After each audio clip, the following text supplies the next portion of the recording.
মানুষ যত স্লোগান আছে পৃথিবীতে, জয় বাংলা জয় বঙ্গবন্ধু আপনি বলবেন সে সাউন্ডটার নিচেই থাকে, কিন্তু একমাত্র স্লোগান আল্লাহু আকবার আপনি যত জোরে বলবেন এই আওয়াজটা আপনার সাথে আকাশ বাতাস ইথেন অক্সিজেন গাছপালা পশু পাখি সবাই জপে আল্লাহু আকবার।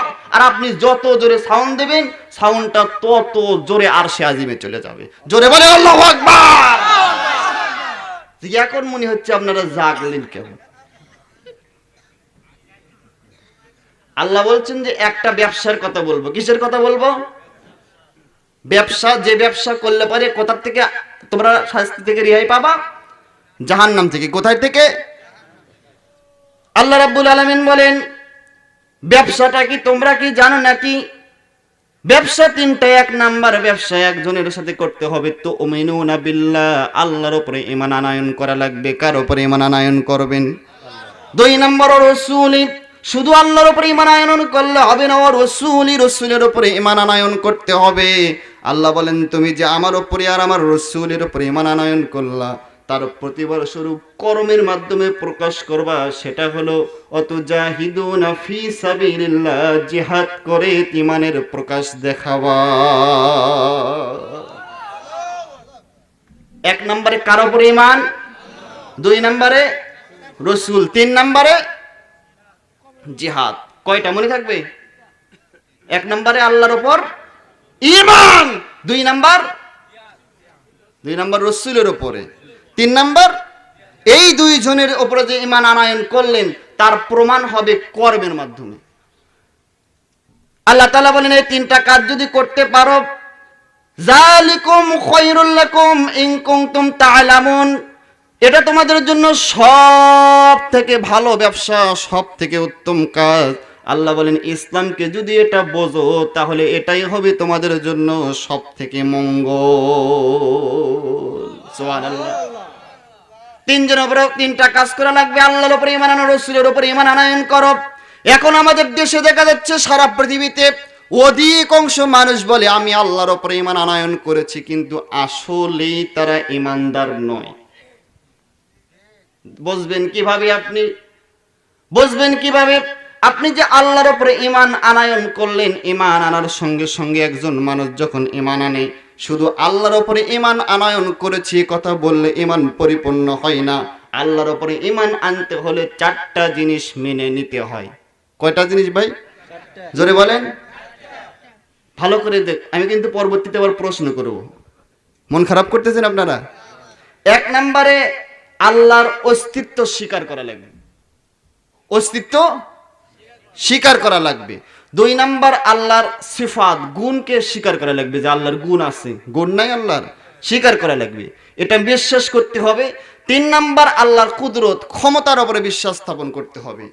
চার নাম্বার আল্লাহর আইন, হুকুম, আদেশ, নির্দেশ, এটা মেনে নিতে হবে। কয়টা?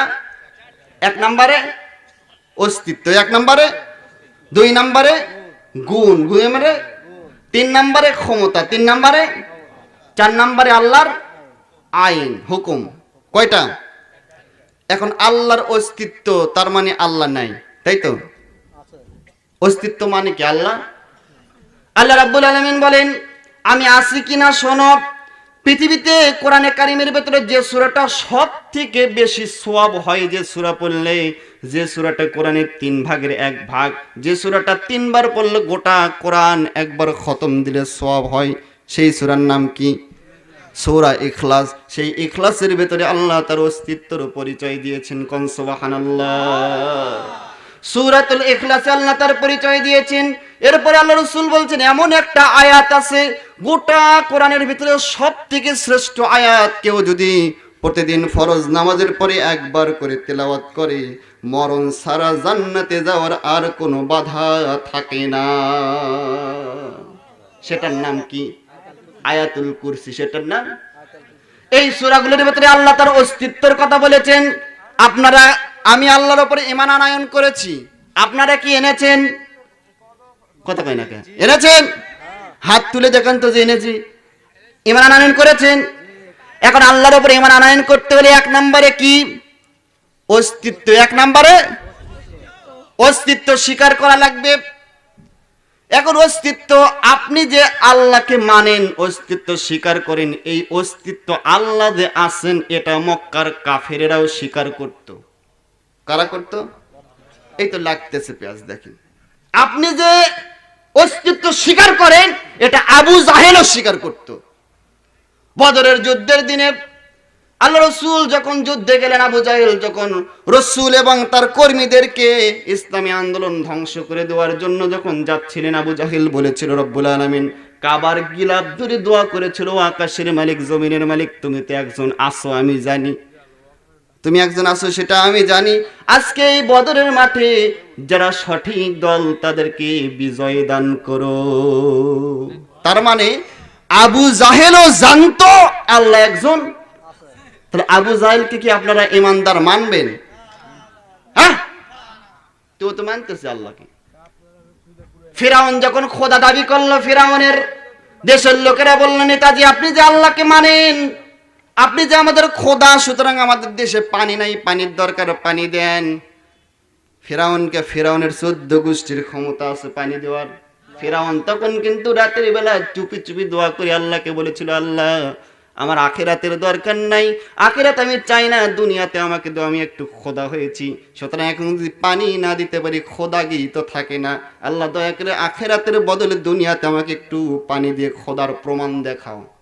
তাহলে ফিরাউন আল্লাহর কাছে মোনাজাত করছে, তার মানে ফিরাউনও আল্লাহর অস্তিত্ব স্বীকার করছে। ফিরাউনকে কি আপনারা ইমানদার মুসলমান মানবেন? হ্যাঁ, ও তো মেনে নিচ্ছে, তার মানে বোঝা যায় অস্তিত্ব স্বীকার করলে ইমানদার হ।